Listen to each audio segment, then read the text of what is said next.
CBS Radio Mystery Theater presents...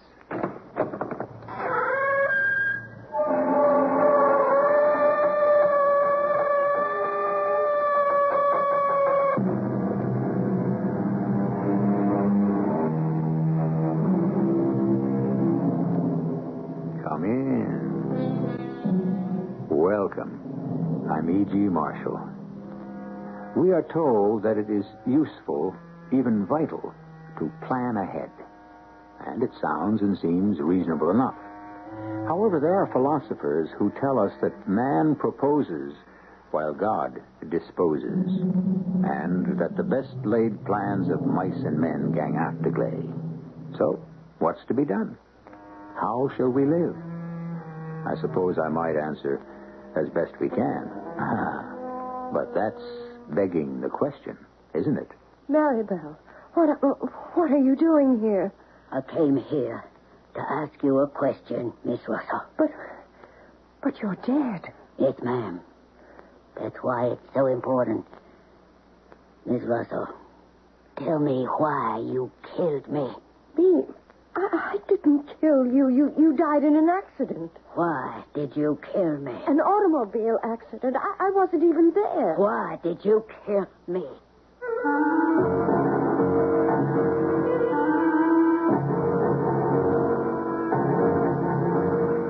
Our mystery drama, The Plan, was written especially for the Mystery Theater by Sam Dann and stars Kim Hunter.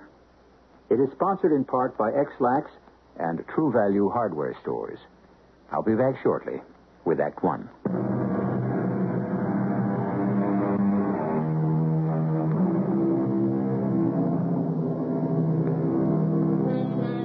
Nothing will sustain you more potently than the power to recognize in your humdrum routine the true poetry of life. Perhaps it's true. Perhaps there is poetry visible to the poet as he gazes upon the sameness of every day. Well, now, consider Robert and Rebecca Russell, a comfortable married couple, fairly well along in years. Their lives have flowed along quietly, peacefully, contentedly. They don't care too much for surprises. They favor the tried and true.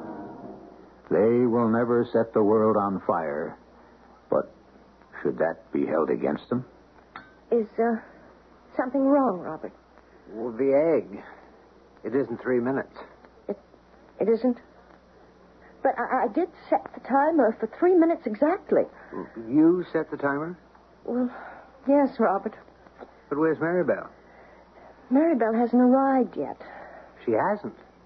My goodness, it's 5 minutes after 8. Yes, I know. It's not like her to be late. She knows exactly how to handle the timer. Well, if you don't like the egg, please don't ask for the toast. I burned it. Oh, you poor dear. And as for the coffee... Robert, dear, cooking has never been a particularly strong point with me. I do hope Maribel gets here soon. I'm terrified at the prospect of having to prepare lunch. Why do you suppose she's late? This must be the first time in 25 years. Today's her birthday. Oh, so it is. I'll go out and buy her a little gift. Now, be careful not to spoil her. I thought I'd do something extra nice for her, and so last night as she was leaving, I said, Maribel, here's $5. Tomorrow morning, you forget that bus. I want you to come here in a taxi. Start your birthday off in style. She must have liked that. And that's probably why she's late. Some cab driver could be bringing her by the scenic route. I think I'll go down the street and get the paper. And you'll also pop into the coffee shop for breakfast? Why don't you join me? No, I'd better wait here for Maribel. All right, I'll bring something back for you.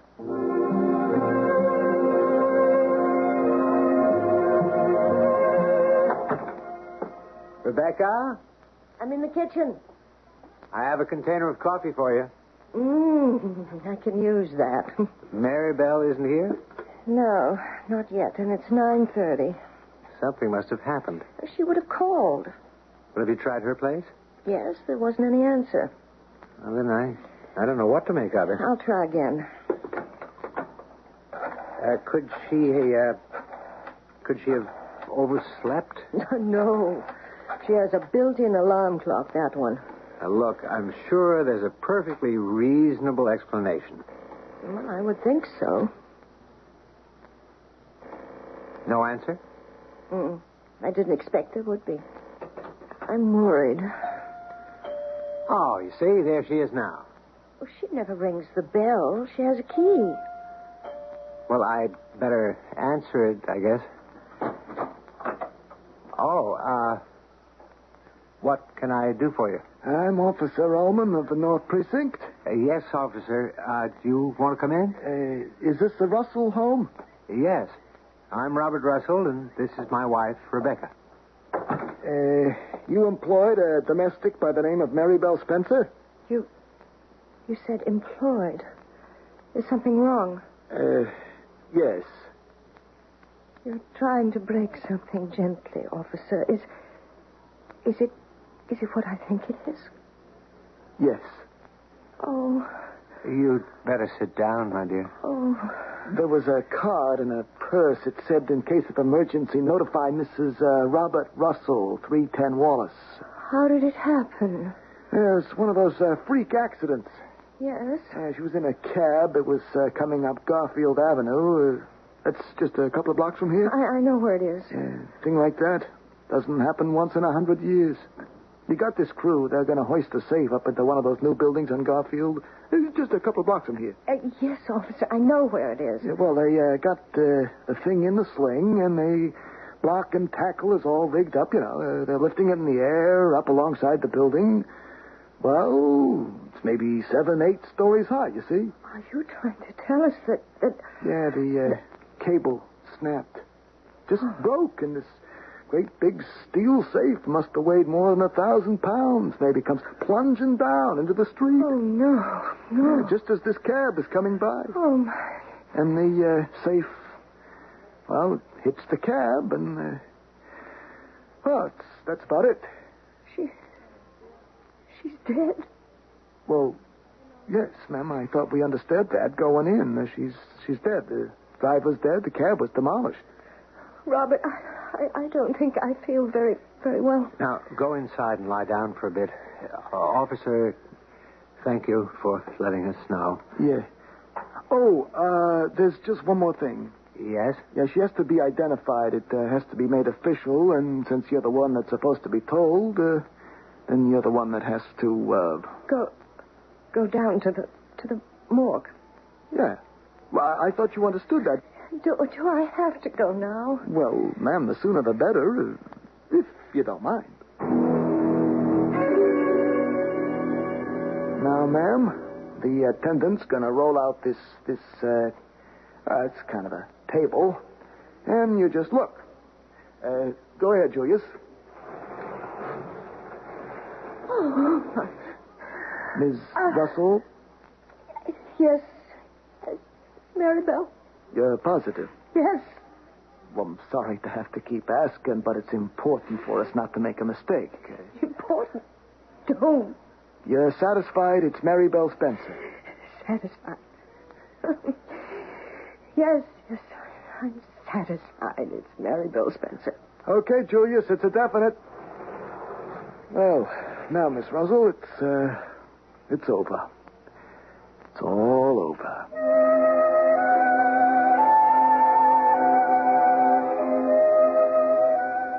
Rebecca? Yes, Robert. Is it dinner time? No, dear, not quite. But you had a very long nap. Oh, I was tired. If you sleep too much during the day, you're certain to have a restless night. That's true. Oh, my goodness. What's the matter? Look at this room. Everything seems to be so dusty. You know what I think? Tell me, dear. Maribel may be getting just a wee bit too old to handle the whole house by herself. Rebecca? Oh, darling, the cleaning, the cooking, the laundry, it wasn't all that bad while she was younger. Rebecca, what are you saying? Maribel is dead. Did you hear me? Yes. Yes, Robert, I heard you. It's just sometimes I wake up from sleep, a deep sleep.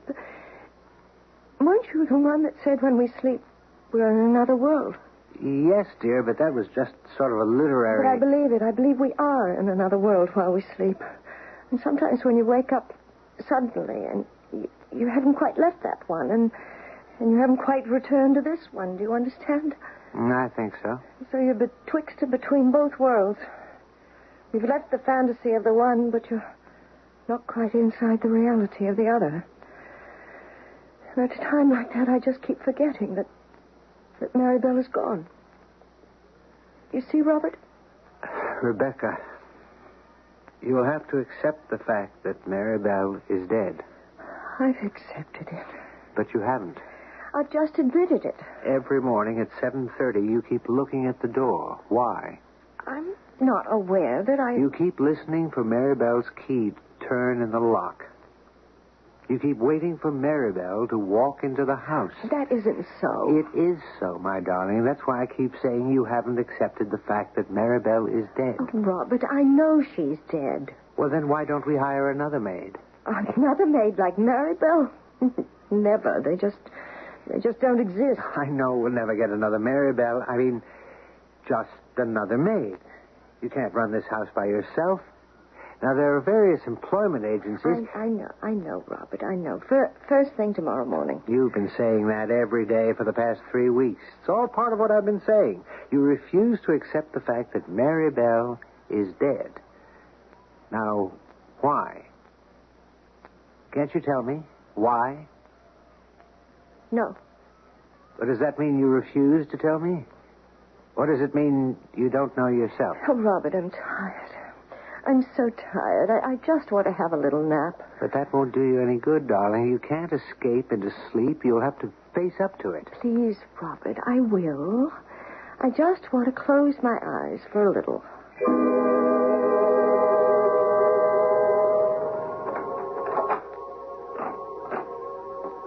Maribel. Good morning, Miss Russell. Oh, Maribel, where have you been? I've been away, Miss Russell. And now you've come back. Yes, I'll come back. To work? No, Miss Russell. I can't come back to work. Oh, did you get another job? No, ma'am. Don't you want to work for me anymore? Oh, yes, I do. Well, then why don't you? Because I can't. Why can't you? Because I'm dead. You're dead. You know I'm dead. You saw me lying there, lying on the slab. Maribel, what is it? Why have you come? I want to ask you a question. Will you answer? Yes? Will you tell me the truth? Well, did I ever lie to you? What did you have against me? What did I have against you? Oh, my poor Maribel, I didn't have anything against you. If you had nothing against me, ma'am, then why did you kill me? Why did I what? Why did you kill me? How can you say that? Because you killed me. No, I didn't kill you. It's because of you that I'm dead. Why did you do it? I didn't kill you. I didn't kill you.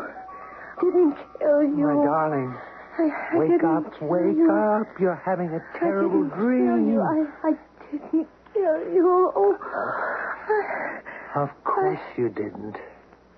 I was talking to Maribel. To Maribel? She accused me of killing her. I denied it. I shouted at her. I screamed. I didn't kill you. Rebecca. Hear me out. But the louder I screamed, the more I became convinced that I was lying. Rebecca, what are you saying? I'm saying I did kill Maribel. Let me get you something warm to drink. No, please, don't humor me. But please. When she first accused me... Well, how could she accuse you? She's dead. That's right. It isn't true that you killed her. It is true. Now, I know I did kill her.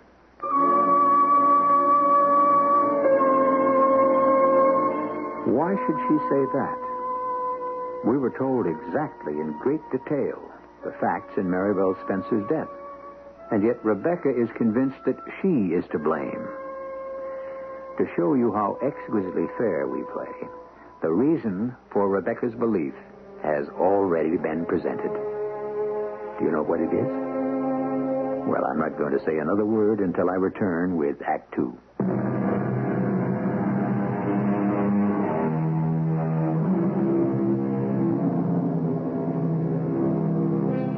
The whole question of dreams has always been up in the air. I suppose it depends on when you lived.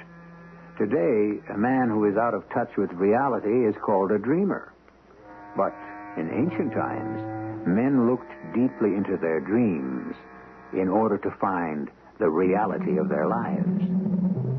We have a lady with us today, and she just had a dream that's an absolute beaut. Rebecca, let's start from the beginning. You dreamed you saw Maribel. It may have been more than a dream. What does that mean? I don't know. Well, at any rate, in this dream, Maribel says you killed her. Yes.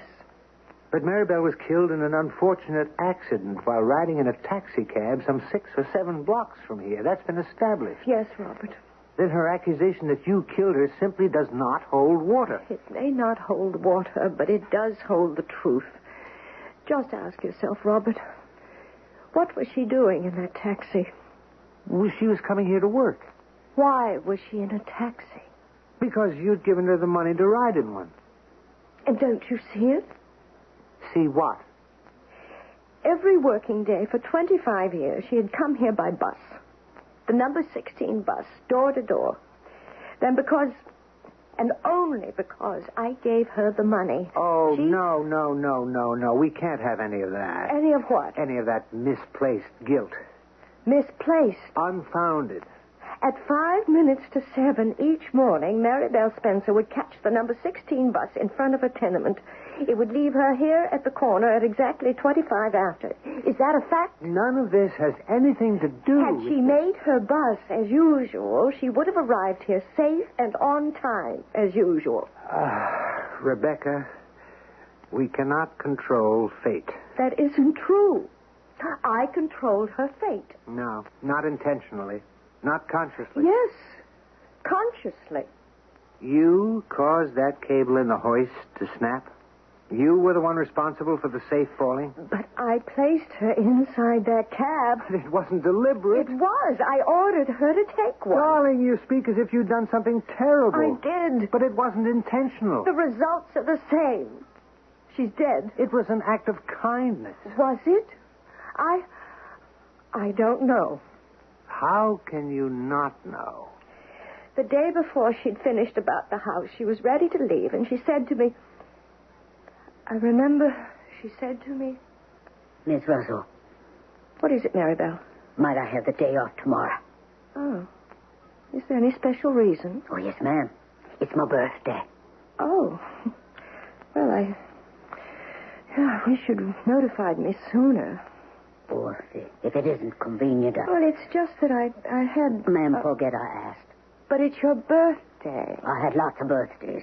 No, Maribel, you just take off. I can see it wouldn't be convenient. It's not that important. Are you sure it's all right, Maribel? I'm sure. Yes, ma'am. I'm sure. Oh, you're a gem, a perfect gem. I guess I'll be leaving now, ma'am. Maribel, I'll tell you what. Seeing as tomorrow's your birthday, why don't you come to work in style? You forget all about that old number 16 bus. Take this $5 and ride to work in a taxi cab. No, Miss Russell, I couldn't do that. Nonsense. Here. Tomorrow morning, you just ride in that taxi like a queen. Well, I don't see how you can blame yourself. You were willing to give her the day off. No, I wasn't. And she sensed it. And she was too timid to insist. Rebecca. No. Oh, Robert, what sort of hard, cruel, terrible woman am I? Now, Rebecca, I won't permit you to say that about yourself. But it's true. A woman worked for me 25 years, and she felt so frightened, so insecure that she didn't even feel entitled to take the day off on her birthday. Why did you refuse her? Why? I'm sure you must have had a good reason. No, I didn't. I didn't have any reason at all. Well, then why... Why, I don't know. It was just a kind of irrational reaction to... To what? Oh, I'll never know. It just came out, that's all. Something made me say no. But surely you must know what that something is. Oh, stop it, Robert. You're badgering me. I only want to know why you didn't give the poor woman the day off. Isn't it obvious? No, dear. I said no to her because it really did not suit my convenience for her to stay home that day. I did not wish to do for myself. Oh, Rebecca. And her needs were of no more consequence to me than those of a bird that perches on my windowsill. This isn't you, Rebecca. And the final insult, the supreme gesture of contempt. The $5 I casually tossed at her. Take a cab, my poor peasant. Taste on this rare occasion what is my regular diet. Rebecca, I'm going to take you to a doctor. Why? Am I crazy? Am I? Oh, Robert, I'm losing my mind. Please, relax now. I'm not mean. Of course not. Or vicious. Never. And I was a good mistress to her. The best. I treated her very well. Exceptionally. Then why didn't I let her take the day off? What made her come to work that day? Rebecca, you must believe that there's a special providence in the fall of a sparrow. There is nothing that has not been ordained. Do you believe that? I believe there's a plan. A plan? Someone said the good Lord does not play dice with the universe. Yes. And so all events form part of a grand design. All moves have a meaning. You do believe it. You're not just saying it to make me feel better. Perhaps we shall never understand it. Perhaps we may even refuse to accept it. But we're powerless to change it. It's the plan. And the plan called for Mary Bell to die that morning. It wasn't your fault.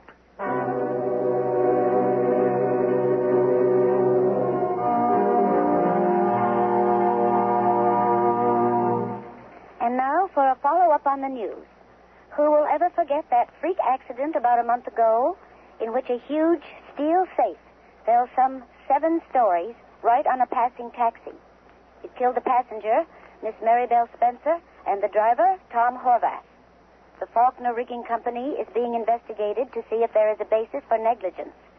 Mary Bell Spencer was a household worker. Mr. Horvath drove the cab to put himself through college.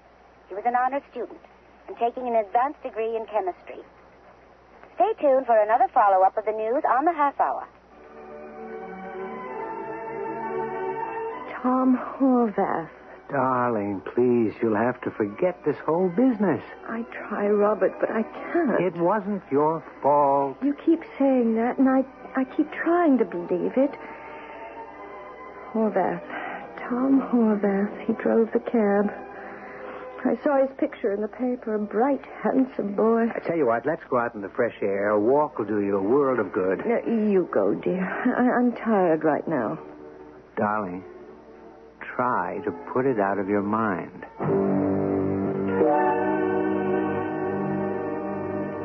Mrs. Russell. Mrs. Russell. Please. Wake up, Mrs. Russell. Who are you? How did you get in here?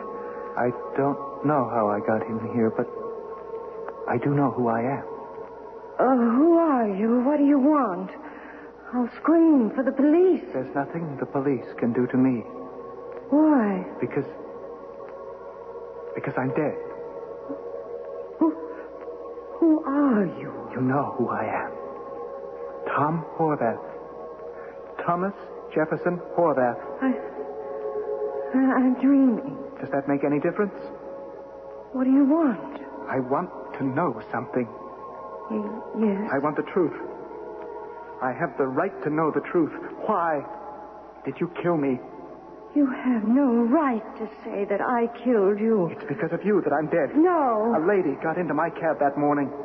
An elderly lady. A tired, elderly lady. How tired, how elderly, I didn't realize until I said, "Good morning, ma'am." And do you know what she said? You know how she answered me? Do you know what she said? I don't really believe I ever had a good morning in 25 years. Now, you don't want to talk that way, lady? I'm not a lady. A lady sits all day in an easy chair, eats little chocolate cakes, drinks from tiny glasses as thin and clear as a bubble of soap. Well, how much is this ride about to cost me? $5 plus the tip. $5 plus the tip. Oh, yes, there'll be a tip. But I'll have to pay that myself. It's the same with every gift she ever gave me. At the end, there's always something I must pay. Well, lady, these days a taxi ride's not a treat. If only I could use this $5 to buy something I really need. Okay, why don't you? Oh, no. The lady. She'll be watching from the window to see me get out of the cab. And she'll spend the day talking about what a nice, easy trip I had. Proving to me how kind, how generous she is. I'm afraid not to ride in a taxi. You see what I mean? Lady? Why did you force her to do it? I was only being nice. I thought she'd enjoy it. Couldn't you just let her have the $5? Without strings, you forced that tired, exhausted old woman to come to work, to get into my cab. And therefore, at 16 minutes after 7 that morning, I was driving down Garfield Street when... Please, it didn't have to be your cab. But it was. Do you know how hard I worked to save money to go to school? Everybody said I'd be a brilliant chemist. I'm sorry. And now it's all gone.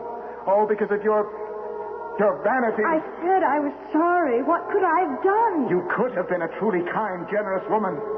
You could have given your maid what she needed, not what you wanted. It was a cruel act. A stupid act. No. And when you do something cruel and stupid, you create a chain of other cruel and stupid things. Go away from me. I'm as far away from you as I can get. You're alive. I'm dead. Can there be a greater distance between two people?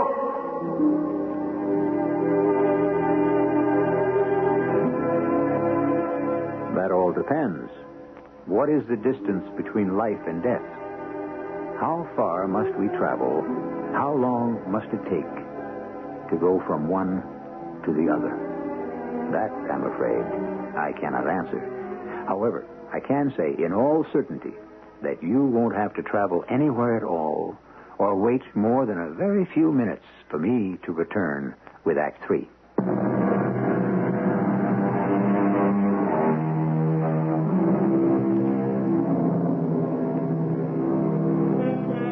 He who has 1,000 friends hasn't one to spare, while he who has a single foe shall meet him everywhere. Death, the foe of each one of us. Where can we go to escape him? Where can we hide from him? Death has a schedule to maintain. Every stop is clearly defined. Every pickup is unmistakably marked. Everyone's life is carefully planned so that we may each find ourselves in precisely the right spot at exactly the right time. Get away from me, please. Why? Why did you kill me? I didn't kill you. Then why do they happen? These accidents. These crazy accidents. It's the way it is. No. There's a reason. Isn't it cruel? Isn't it stupid? Isn't it senseless to die for nothing? The way I did? The way your maid did? I don't deny that. When an accident like that happens, it's because the forces of senselessness, stupidity, cruelty are being strengthened. They're being nourished and supported. And then they come together. They meet in a train wreck. A plane crash.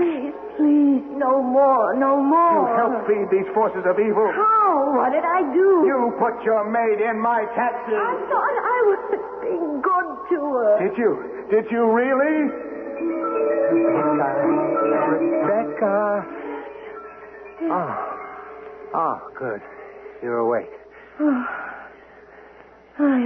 Yes, I'm awake. You were lying there so quietly, I didn't know if you... I know why I killed them. Killed them? Well, first, Tom Horvath, Well, who's Tom Horvath?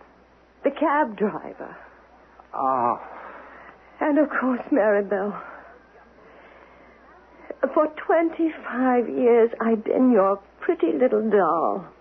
I've been handled like a beautiful, fragile work of art.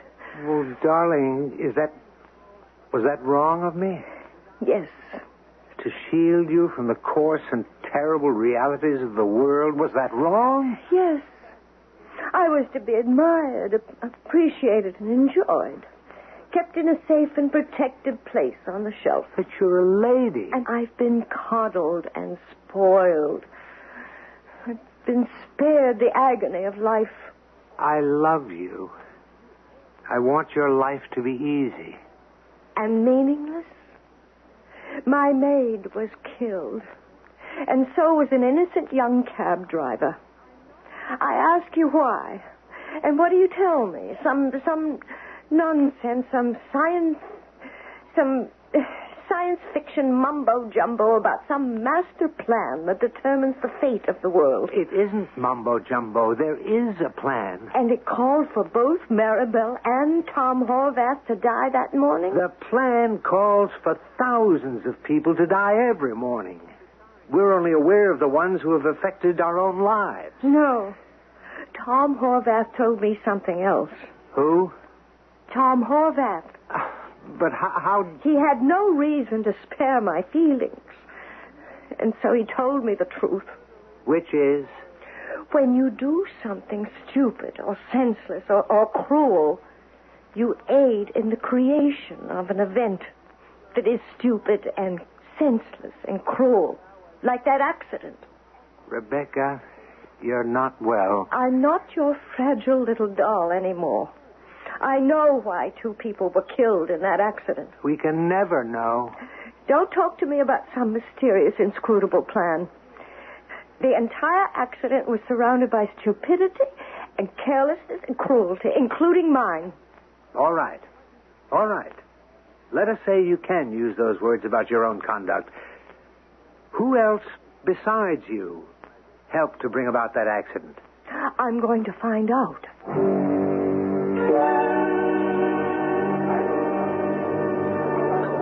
Officer Allman? Yeah? Do you remember me? Oh, yeah, you're the lady that, was it the murder? No, it was the 2 people who were killed. The accident on Garfield Avenue. Oh, yeah, you're, Mrs. Morris. Mrs. Russell. Oh, yeah, now I remember. At the precinct, they said you would be here at lunchtime. I'm sorry to disturb you. Oh, it's okay. Have a cup of coffee. No, thank you. May I ask you something about that accident? Oh, sure. Why do you think it happened? Well, the cable was no good. It snapped. According to the news, it wasn't thick enough. But how did that happen?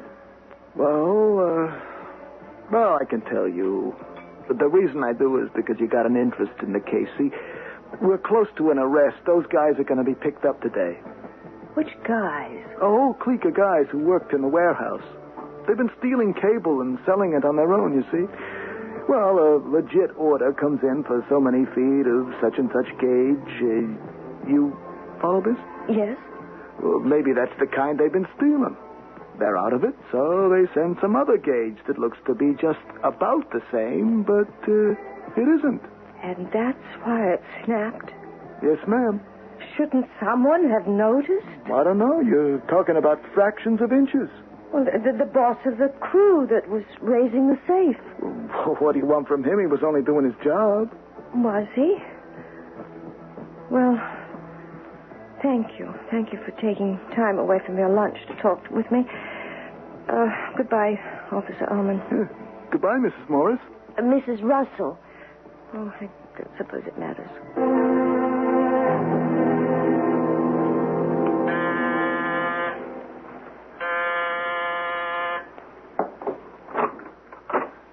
Yeah?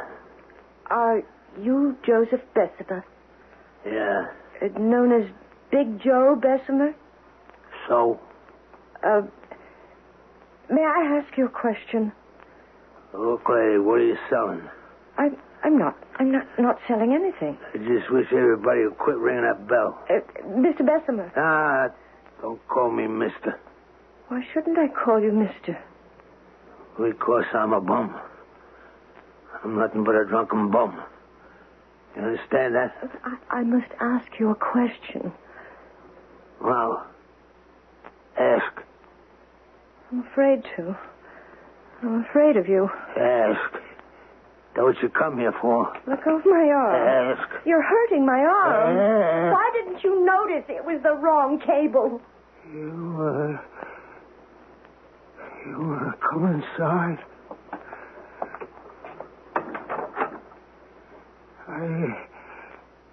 I've been waiting for you. For me? Yeah. For somebody to ask that question. But I guess it just didn't occur to nobody. I was drunk. You were drunk on the job? I've been drunk for the last 6 weeks. I'm drunk all the time. I'm drunk now. But I don't know what I'm doing. My job is all feel and being able to sense something wrong. You know what I mean? yes. I could run that cable through my fingers with my eyes closed and say, hey, wait a minute, hold on. This ain't the right gauge. But when I ran it through my fingers on that day, my fingers was drunk. You understand what I'm saying? Yes, I do. But why were you drinking?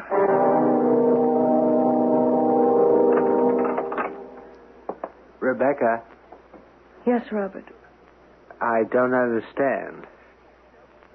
Why are you wearing black? Why does anyone wear black? I'm in mourning. And no makeup, no... In mourning? Now, Rebecca... I shall also do penance. Penance now, dear... I was part of a chain. A chain of sloth and a chain of evil. So much had to happen for two human beings to be killed in what appeared to be some random, senseless accident, but it wasn't. No, it was brought about by... as all of them are brought about by... Well, look at what had to happen. Now, Rebecca... I shall never be happy again as long as I live. It wasn't your fault. None of you were to blame. Didn't I just prove You to were you... all fulfilling your prescribed roles in the plan. You had no choice. I had no choice but to be insensitive. The thieves had no choice... Rebecca, listen to me. There is a plan. I can prove it. How? I spoke to Professor Henricks. Who is he? He's the teacher. Well, he was Tom Horvath's teacher at the university. Do you know what he said to me? It's a tragedy, but perhaps it's for the best. How could a thing like this be for the best? Thomas Jefferson Horvath is a genius, he told me. And he said, I don't know, but he frightened me. I would look in his eyes. I saw something wild in his eyes. I was terrified because I could sense that soon Tom Horvath would know enough to destroy the whole world.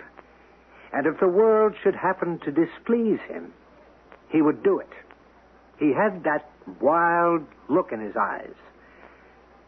Now, that's exactly what Professor Henricks said to me. I don't... Believe it? Well, you saw Tom Horvath in a dream. Did his eyes have that wild, feverish look? Well, The look of the fanatic? Well, he was. Well, He was... That is why he had to die. That's why the cable was stolen and the wrong wire sent. Why you made Maribel take a cab. It had to come together. And all of you were only doing your assigned missions in a plan. Oh, Robert.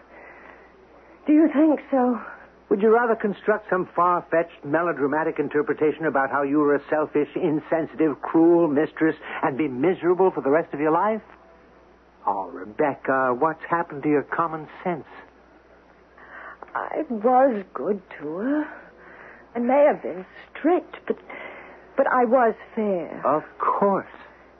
I couldn't let her get away with anything. It would have weakened her character. Now, come on, darling. Change into something more cheerful and put on some makeup and jewelry, and we'll go out to dinner. And bright and early tomorrow morning, I shall call the agency. It took me 25 years to train Maribel. Hopefully, I shall not require as much time for someone new.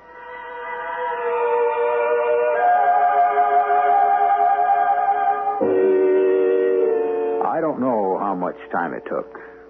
You may not be aware of it, but there is a problem with domestics these days. It's impossible, it seems, to get someone decent for love or money. The lower classes no longer know their place. I know mine. It's here with you, and I'll be back shortly.